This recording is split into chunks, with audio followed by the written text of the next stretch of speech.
Third day.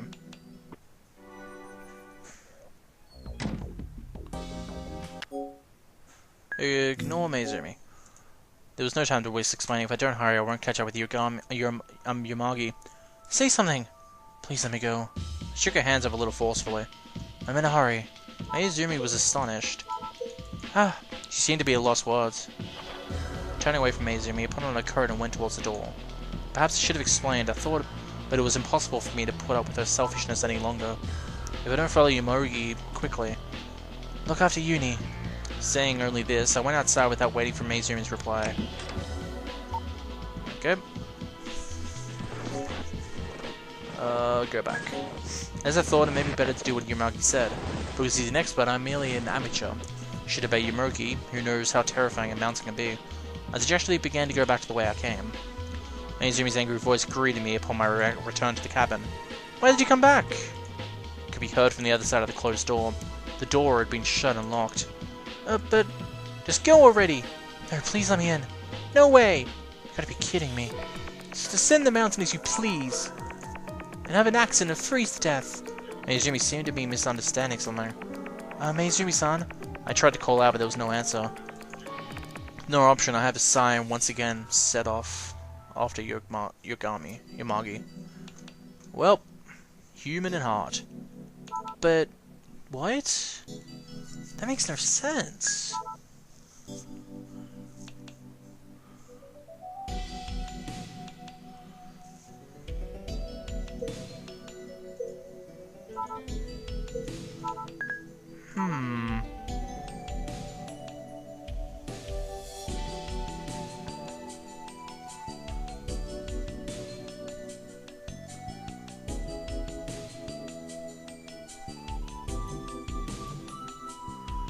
There was only the one in this, right? Like, they're only the one choice?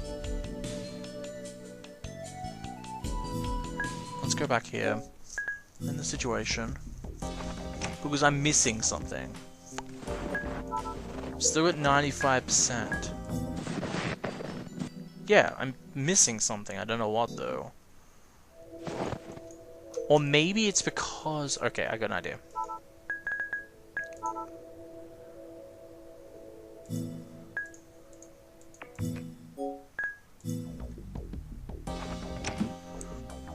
So he says to go back. I'll go back. You'd let him go. Yeah, here it is. You let him go alone? If you already decided to do something, then see it through the end. What a conceited thing to say. There's a second opinion. Understood. I guess I'll go then. Good luck. Her expression of encouragement was half-hearted. I was a little sullen, but I followed Yamagi. There we go. So because I talked to her before, she didn't get as angry. So this one, whoa, hey, this one has 81%.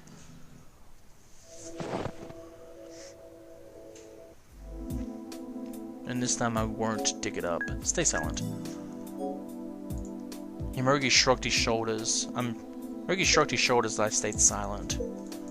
Shouldering his backpack, he stood next to me, who was staring vacantly at the sight. 27 people died here. You understand what the meaning behind that? Buried my face in my knees. If I didn't, I'd scream. I used to have a son, but now I'm childless. I found the loneliness and sorrow in Yamagi's voice. I can't stop thinking about it. Just what is the point? If there isn't a meaning in human life, there must be some sort of meaning to death as well. That's what I'd like to think. If life didn't have any meaning. With that, Yamagi closed his mouth. The sound of his teeth gritting reaching my ears. Yamagi-san? I looked up at Yamagi, but he had already turned his back to me. Let's go, there's nothing left here. Spitting those words out, he began to walk off. Wow. Nothing left. Only death. Only that. The deaths of the 27 people I had gotten on the plane with weighed heavily on me. Why had I survived? I'm sorry. Sorry. I didn't understand why I was apologizing, even though I had held it back for so long. The moment I started apologizing in my heart, tears started to flow. I'm sorry, so sorry. The tears wouldn't stop. Besides the place, I was crouching, the powdery snow danced on the wind. It was as if a throng of souls had come to attend a funeral. Well then. The will to live a decision. And a decision. Alright, so this one is 66%.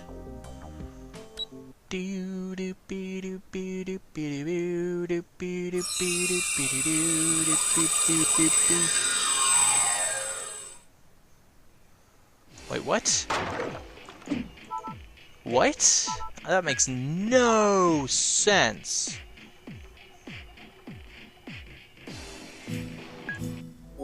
Hang on, I'm gonna dig a grave. Digging a grave is always fun.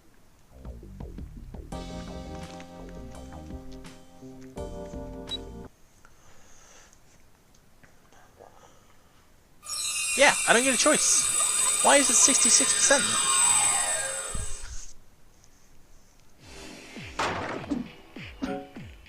Ducked to avoid it. I immediately went into a crouch. The chair grazed my head as it flew over me. I whipped around on hearing Itsumi scream. The force of the chair Tori had thrown had sent it rolling right to where Itsumi was standing. Itsumi had sunk to one knee, clutching her shin. Luckily, it only seemed to be a minor injury, but... Furious glare. With her frighteningly sharp eyes, Itsumi glared at Tori. Startled, I blinked my eyes. When I opened them again, Itsumi's expression had returned to normal. It's alright, that aside quickly, she... All in herself, it was a Tori she was worried about. I was puzzled. The serene impression of Itsumi's, which her unguarded eyes seemed to exude. What was that? Was it just my mistake? Or... Kiki. Yep, there we are. So that's 100%, I think.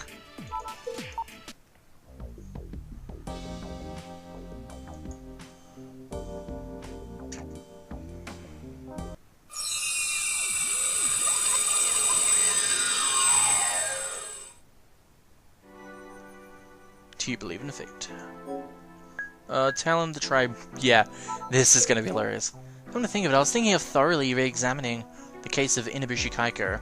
Before I transfer again, I'd better probably look over the file. So I'm a little busy right now. Why don't you have Meizumi show up, Yuri openly pouted. Not her! Why? I don't like the old lady very much. Who's the old lady? Who's the old lady? Abruptly, Meizumi appeared, opening the door with a bang. Looks like we were overheard. She's wearing a coat. Come to think of it, I had been thinking that I didn't see her in here. Did she go outside? Sharp ears. This time it's your fault. As I bitterly smiled, I rebuked Uni. But Cocoro won't keep me company. If that's the case, I'll stay with you later, then okay, that's okay, right? Uni nodded reluctantly. Well, since there's nothing for it, let's give you some attention to Toblin. Told you, don't call me Toblin!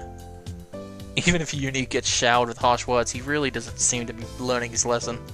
With light steps, he came to meet Meizumi halfway. Come on, I'll read your palm. No thanks. Though Meizumi answered coldly, Uni didn't try to withdraw. Will he be alright? I wonder if this will turn into a fight. Feeling a little suspense, I watched for the outcome. My predictions come true splendidly. If it's true, then I'll charge for it, but I'll give you one for free. How bold. Hey, show me your palm. Show me. Jeez, you're so noisy. Meizumi is clearly annoyed. I'd better put a stop to this. But suddenly she unexpectedly held out her hand to Uni herself. Just once. Yeah! I won't accept any bad results. There's no point for a fortune telling.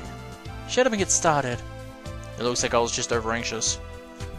This boy named Uni could suddenly lighten up even this atmosphere, which it felt like one wrong move would turn it savage.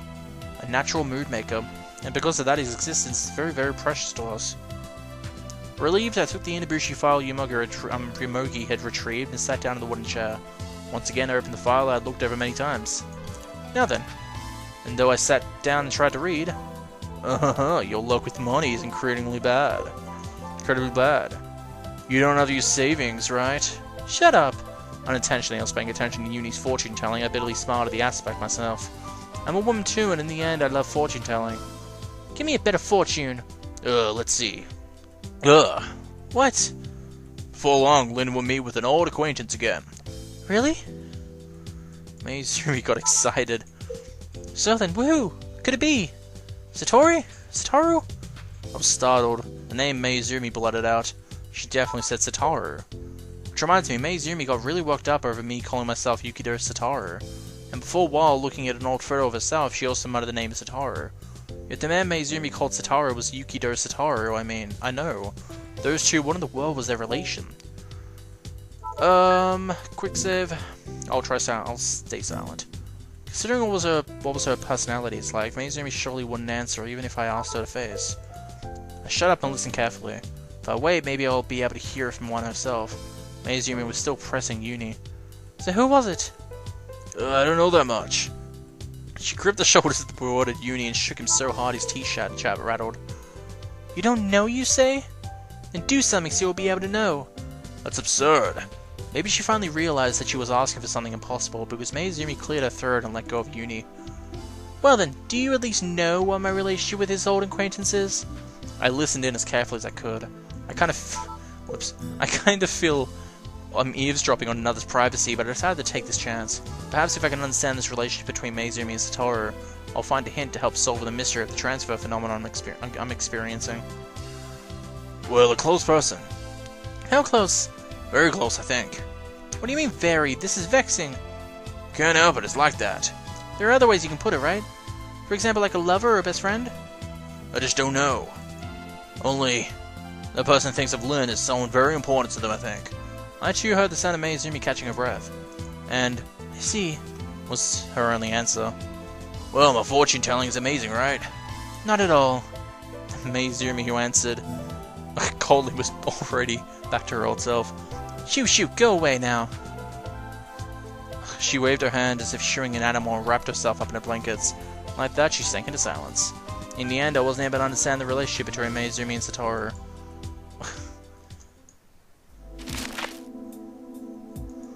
Well done. Alright, let's quick load. I'll try asking, okay. Let's go with this one. Maizumi is still pressing Uni. So who is it? I don't know that much. She gripped the shoulders of him bewildered, and Uni shook him so hard that his teeth rattled. You don't know, you say? Then do something so you'll be able to know. That's absurd. I collected my courage and called out to Maizumi. Maizumi? Maizumi turned around, her face gloomy. What? What's Maizumi's son's relation to Satoru? Huh? Maizumi's expression quickly turned severe. Maizumi expression quickly turned severe. You sure you do like to talk? You want me to hit you again? No, this by no means just out of mere curiosity. As if I can understand the relationship between Maizumi and Satoru, I'll find a hint to help me solve the mysteries of the transfer phenomenon I'm experiencing. Right now, Satoru is very troubled. Right now, Satoru is very troubled. He sounds surprisingly intimate. You two, You two? What are you two, Satoru? It was a question I had anticipated. I was flustered. I wonder. Idiotic. Maizumi shrugged her shoulders and turned her back to me. Waving Uni away, she again rolled herself up into blankets. I quit. Fortune-telling isn't serious stuff anyway. The key she is now. I don't think she will answer no matter how I answer her. I sat and returned to the work of reading the file. There we are, 100%. Alright, so we're probably missing a bit from this because we didn't reread it. That's the only option here, it's like, do you want to review it? But sure, I will.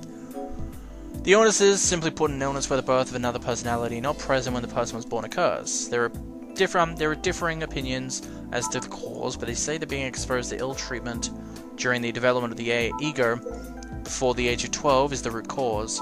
Children can easily construct imaginary personalities in a way that resembles sort of suggestion. If abused by their parents, they will seal the memories of the pain, anger, and fear with the imagery personality in order to relieve the pain of the trauma they suffered. In other words, they protect themselves by thinking that the one being abused isn't them, but a different imaginary self. But the absurd personality was also originally a part of themselves, so it's necessary to accept those memories as their own. However, the pain and suffering inflicted on the other personality, is hard for the main personality to accept. Because of that, the main personality chooses to hold the memories of suffering inside the other self. They are not able to become one, and therefore a separate independent personality is brought into existence. The inability to combine their memories into one is the point of forcing them into a part, into a separate identity that is dissociative identity disorder. Alright then. Whom can I rely on? 83%, which means it's probably a choice. Say what I truly felt. I told him what I honestly thought. I thought Inabushi Kaiko did a bad thing. She did so many bad things. But while her actions were evil, I don't know yet whether she's good or evil. It's because I don't know that I want to find out. I want to find out why she did such a horrible thing. Hearing my answer, Yomigi replied with only one phrase. I see. That was his answer. And then he must seize my hair with his hand. In that case, we have to return alive. Yes. Now then, looks like the fire's gotten weaker. Lend Yomagi a hand. I'll lend you a hand. Standing up, I yelled down to the basement. In that case, can you take the firewood from above? Waiting at the top of the ladder, I take the firewood Yomagi's lifting up. It's kind of heavy. Hup! Don't overdo it. I'm fine. Bringing the firewood out of the basement, Yomagi and I carried it over beside the stove. Thanks, you really helped me a lot. It sure would be nice if Mizumi would follow your example, Fuyukawa-san. As though he wanted her to hear it, Yomagi spoke in a loud voice. But there was no response from Mizumi, who was caught up in bed. We exchanged glances and shrugged in unison. Now then, I have to listen to the message from Satoru. Alright, so it's 100? No, it's 93.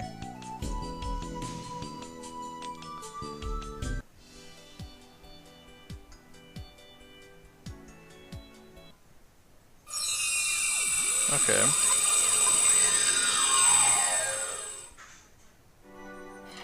Interesting. Let me go back to that.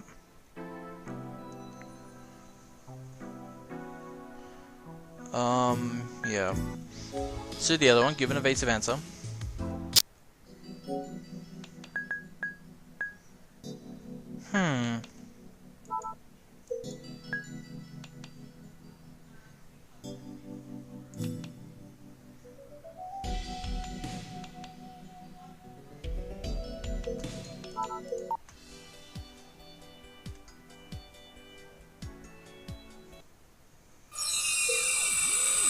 How can I get that other 7%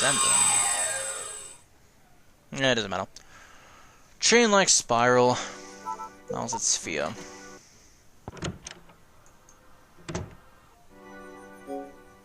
Watch Uni try to fix it. I absentmindedly stared at Uni, who was grappling with the radio. Uni got angry and finally started violently banging the radio against the floor. Doing that probably won't fix it though. Then Uni suddenly stood up. If it comes to this, I'll take it apart. Don't! Don't! Unable to watch any longer, I spoke up. It won't be as easy as just checking to see whether it's fixed once you take it apart. It's fine to disassemble it, but during reassembly, you always find a screw left over. It's kind of a pattern what happens at the time. What should I do then? Even if he asks that, there's nothing to be done. I'm not knowledgeable enough to fix a radio. You just have to give up, right? But I want to listen to it! Uni stamped his foot on the ground and began to smack the radio against the floor again. It'll break if you do that. It's already broken anyway. It's true, but... As he hit the floor, something flew off the radio. I thought it'd... Yeah, it's the back. There we go. It's much better. Alright, so I just jumped kind of forward because my mum was talking and I was fast forwarding, so yeah. Anyway, say that it's okay like this. It's alright. It's fine like this. But... I'm fine. We have to save the firewood. I bravely pretended to be tough and forced a smile to my face. The ends of my limbs had gone numb due to the cold, but I can't burn the others that way. Is that so? I see. Nevertheless, with the heat of the stove so weak, the feeling didn't return to my hands and feet at all. Whoops. There are no tea bags. 99%. There should be like one more.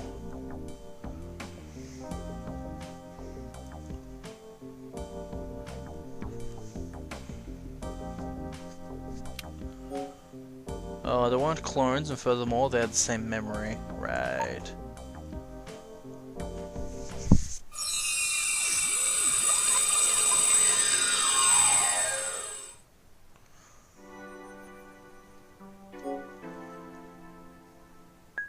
Okay, wait for her. I'll try waiting in front of the entrance for the time being. Sooner or later, she will come back on her own. Curling up to keep warm, I gazed far into the darkness. But it was much too cold to sit still and wait here like this. Even while standing, the cold manages to creep in from under my feet and chill me to the core. I concluded it to be the same whether I waited for her inside or outside. However, since I'd gone and told Uni that I'd go out and search for her, I couldn't really return without Itsumi along the way. Obstinately, I continued to stand there. 10 minutes had probably passed. Itsumi returned, her steps light like the clouds of summer.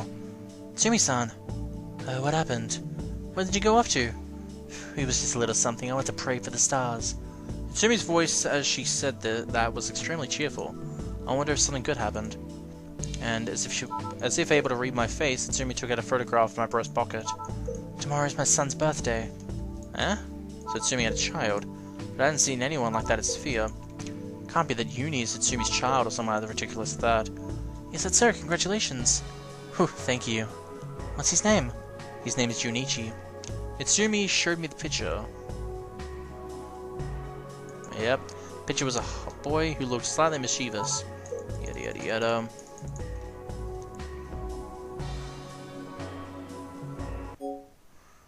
That day... he's gonna kill me for this. 8. For some reason I had a hard time. Hard time getting food down my throat, but I must have been tired. To me, the food was neither good nor bad. It was an extremely dull dinner. Having finished my meal, I returned to my room. All the stress must have been getting to me. I threw myself down on the warm, welcoming bed, and before I knew it, I began to doze off. I lost consciousness.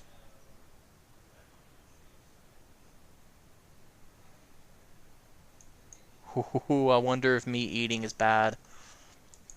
The 4th day. Emotional trauma, crucified. Okay, I've already been through all this.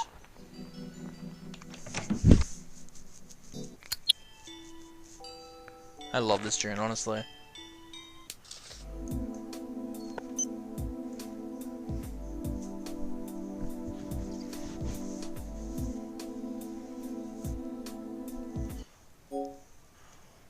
Meizumi's argument has good points too. I think Meizumi-san has a good point too. Certainly Yagami-san is the most knowledgeable about the mountains, but we haven't talked about deciding a leader yet at all. Hearing my words, Meizumi laughed in triumph. Right, I thought you were always just spaced out from that blank look on your face, but you understand pretty well, don't you? Women understand each other better than after all. With an extremely happy smile, she pointed at Yamagi. If we meet this guy the leader, it'll only bring trouble. Her words began to show arrogance. In the first place, when anyone who tried to appoint themselves the leader at times like this would be suspicious. It's certain that such a person would be plotting something. Well then, what do you think we should do? The only one I can trust is myself. That's it, I'll manage the food. What? Yamagi's eyes went wide at her proposal. Uni's mouth opened and closed speechlessly. Why is Lin doing it? Do you know anything about this? Unexpected, huh? The same way Yamagi is knowledgeable about the mountains, I'm knowledgeable about law. Because I was a lawyer's apprentice. Lawyer? In all honesty, I thought you were just some OL officer lady. OLs and OLs. But I'm an official lawyer. Here, I'm the law. Meizumi puffed out her chest. An expression fell full of self-confidence. Is that true? What, are you doubting me? But it's true. You know, should I start lecturing you about law? I didn't just indiscriminately memorize the statute of books for show, you know. I understand. In that case, why don't we put a vote as to who should manage the food, me or Meizumi? You'll abide by the results of the decision, won't you, Meizumi? Alright. The first is Uni. Yamagi took a peek at Uni's face. Who do you want to manage the food? It's obvious, Seiji. It's obvious, Seiji. There isn't a person alive stupid enough to leave fried tofu in the care of a Tombi. Annoyed, Meizumi glared at Uni. Uni ran behind Yamagami and hid in the shadow, sticking out his tongue. How about you then? Meizumi pointed towards me, continuing to turn forceful. You want to leave me in charge of the food, right? I can use calmer judgment to divide the rations than this man could. I could be the one to manage if he wants survival. Okay, quick save. I want to leave it to Yamagi. I want to leave it to Yamagi-san, because I think of him as a leader. You said I had a point, didn't you? Are you betraying me? No, I just wanted to properly vote in Yamagi-san as a leader once and for all. Let's all unite and ensure. No objections. Uni applauded. Yamagi leaned his body against the table. Now it's decided, huh? You'll follow my decisions, won't you? Shit. Cursing Maizumi grabbed hold of the nape of my neck. What's with you? Weren't you my ally? Faltering under a forciveness, I opened my mouth. So I can live. Everyone can live. So I said I'd use my intelligence so everyone could survive too, didn't I? Are you saying that means nothing? That's not what I meant. It's not that this content came from Maizumi's nose. I've thought so since before, but you and he sure are close. You two doing it. Maizumi-san. You knew you were upset, that was rude. Shut it! Maizumi didn't tend to listen to words.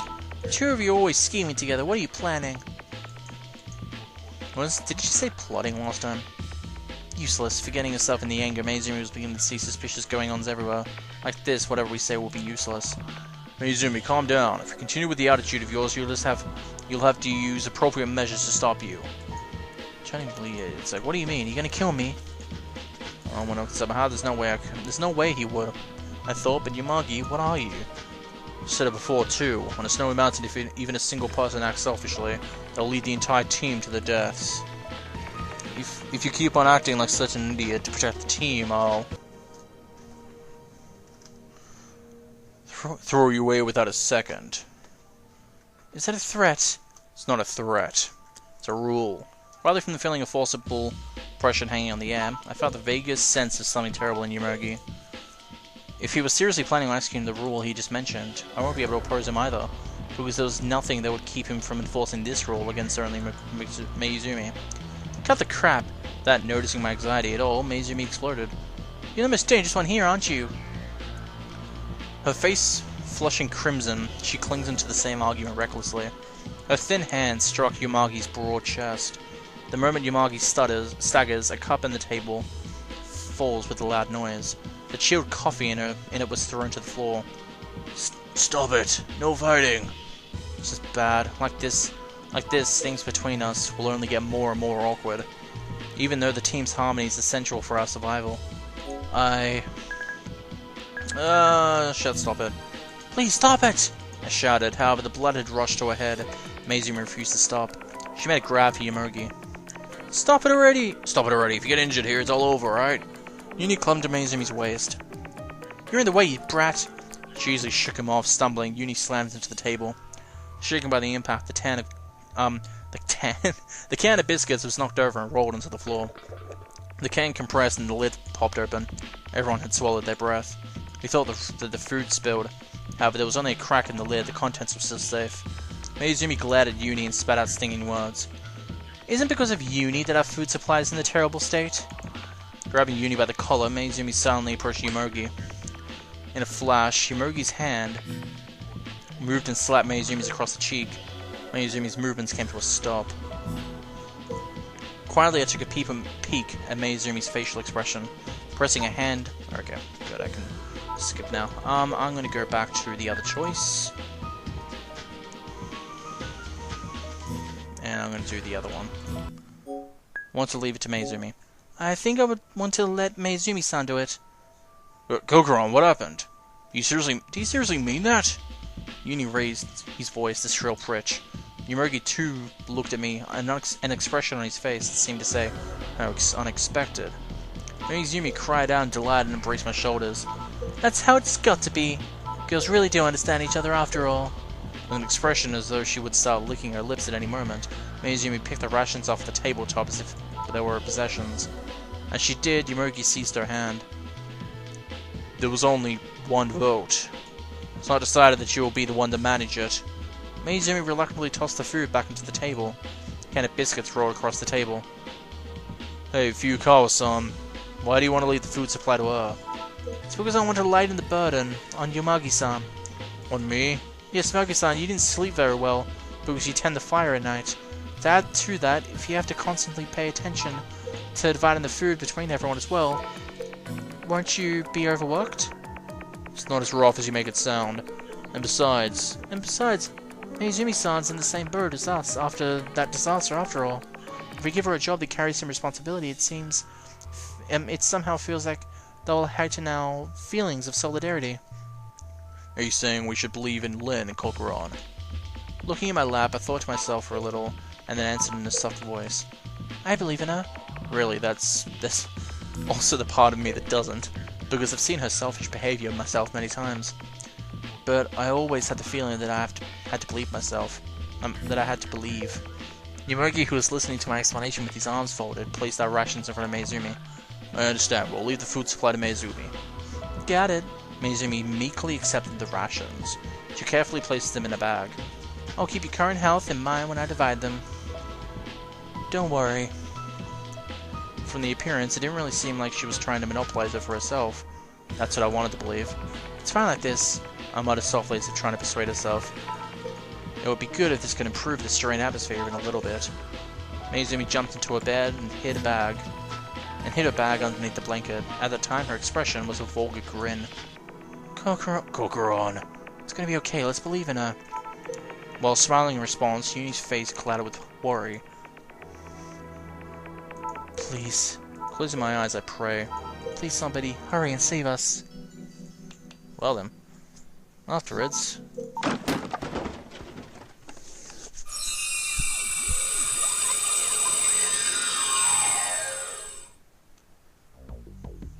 Oh boy. This one's 100% already.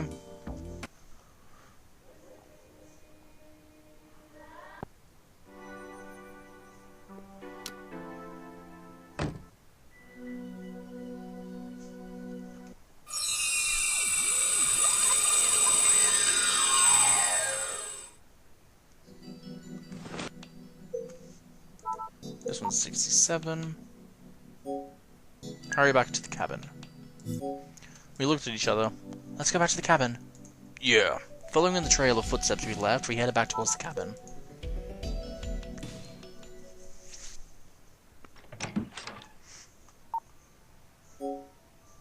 The woman, she ate all the chocolate herself. When I confronted her about it, she pushed me down like this. Shit. Yomogi stood and dusted off his knees, scowling at Meizumi. Eh? Yuni drew close to Meizumi. I don't know how you could do such a thing. That's everyone's food, isn't it? I was just thinking if only you all weren't here, you wouldn't need it. I'm the manager here, aren't I? So there's dark red stains around her mouth that were chocolate. She wiped them off with one finger and then licked the gleam. Why? Meizumi-san, I believed you knew. Because I believed in you, I entrusted this to you. Meizumi turned towards me with an instant smile, as though she was trying to start a fight. Didn't I say before, I make the rules here. How calculating. If we divide these provisions among 4 people, we can only survive for another 4 days immersed. With only this one last chocolate bar, we won't survive even if we divide it up equally. But if I eat it myself, I can go on living, just me. So I ate it. Yep. There's no way we'll accept an excuse like that. Give her back, the chocolate, give her back. I already ate it, you won't be getting it back.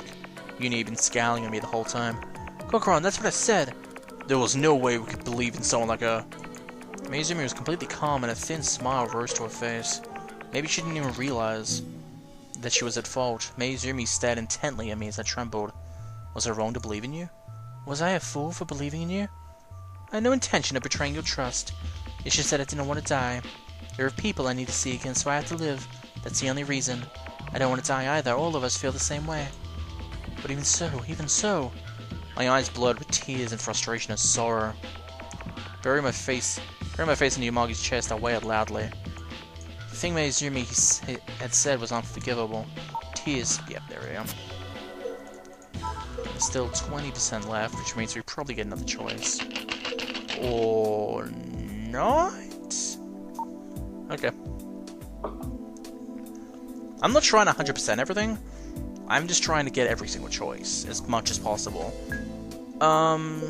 Leave the food to Yomogi. I knew I could carry out such an important mission. Push the can back.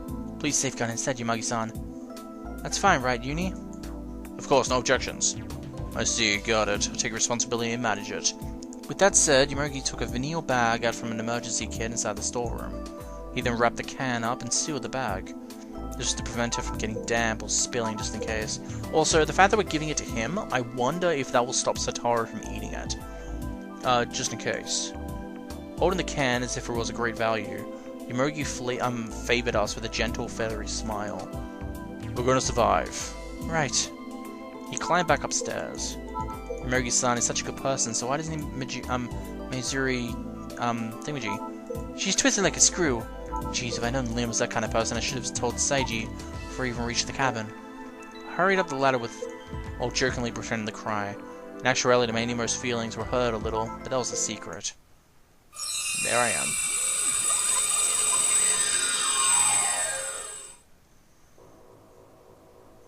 White world. Here we are. All of a sudden I lost balance. I was supposed to be climbing the ladder in the shelter cabin, but now I was groveling on its concrete floor. Did I miss my footing and fall down? That was what I thought at first, but wait, something's wrong. There was no shock from a fall. Yep, there we are. This is the one where we have to do things properly. Okay. So it's, walk away. Stop.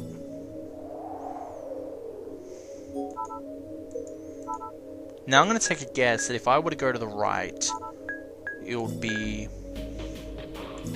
the same as if I'd gone to the left. Nope. You die. So you have to go to Satoru's room. Got it. That makes sense. So that means the kill is Itsumi, right? Right? Since it was in Itsumi's room? I don't know. Just don't know. God damn it. I also wish you could go to each individual bit, not just the memory things. Ugh. Stop. Go to the left.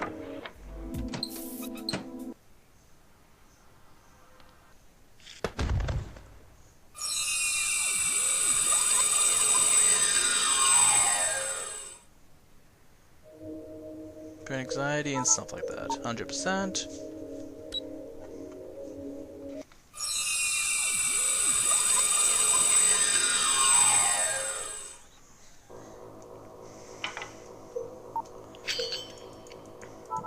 Okay, 91%, because this time I won't go for the knife.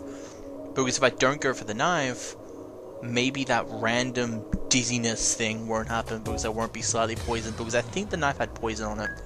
Keep on watching. At almost exactly the same time, Hattori and Itsumi both sprang for the knife. I couldn't move. My foot was cramped. If both Hattori and Itsumi gets hold of the knife, either way, one of them would definitely get hurt. Someone close to me would die. Hair's width of distance. For a single instant, the hand that Hattori was reaching out went further. Hattori and Itsumi glared at each other, separated by the corpse between them. The knife was in Hattori's hand. Hattori had a desperate look on her face. Okay.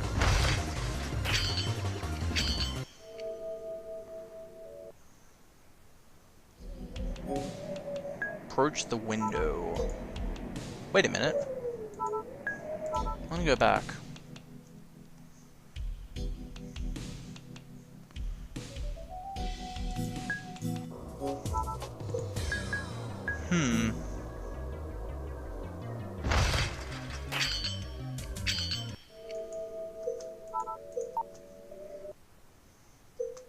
That's interesting.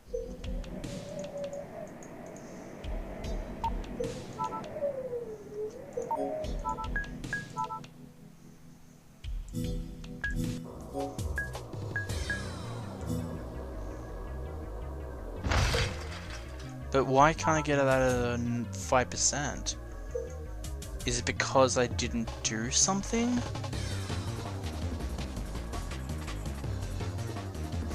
What could have I done that would have changed that?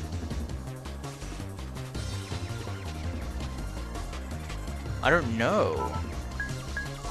It doesn't matter to me.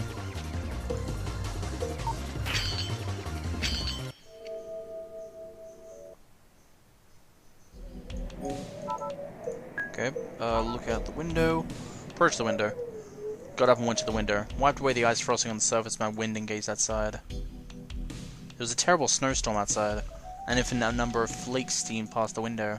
Large clumps of snow struck it repeatedly. The sky was covered with thick clouds, and as a result, the sunlight didn't reach us. I returned to bed while rubbing my arm. Everyone in the shelter cabin had already woken up. They were all shivering. None of them started a conversation and simply crouched where they were, shivering.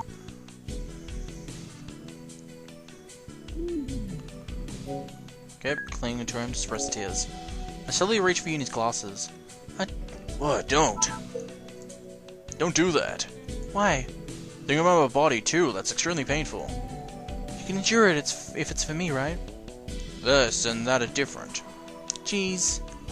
Then you know the alternative, I settled for grasping Uni's small hand instead. Huh? There was something gripped on his small, cold hand. It was the charm. Wonder where it came from. Hehe. Nice, huh? It's protecting me. I was trying to cheer me up. Uni forced a smile. However, his smile seemed cramped by the cold. In this case, let's both make a wish to God. Okay. We gripped the charm together, closed our eyes, and prayed. It was a prayer to God without any foundation. But the mere existence of this charm acted to support us. Hey, what did you wish for? Somehow let everyone be safe. How about you, Uni? Uni hit his face. Toller eyes, a fleeting smile crossed his face. I wish that I could always be with Cocoro. Is this gonna turn into some kind of yandere thing, by the way?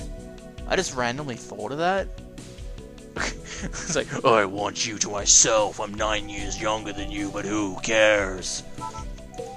I couldn't hold it back anymore. What? Stop it, it hurts, Cocoro. Hug. I give. It was nothing more than an empty shell spirit. However, I acted as if I was in high spirits as always, so that Uni might be even a bit more energetic. Uni encouraged me with his sweet kindness.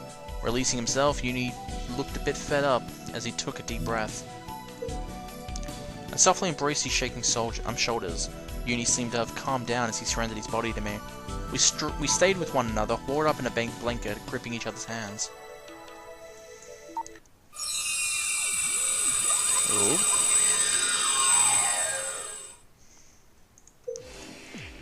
Oh. Wait. I'm an idiot. Keep on watching. I continued when I went after the knife. I didn't actually test it. I am an idiot. Approach the window. Though it does make me wonder why I can't get the other bit.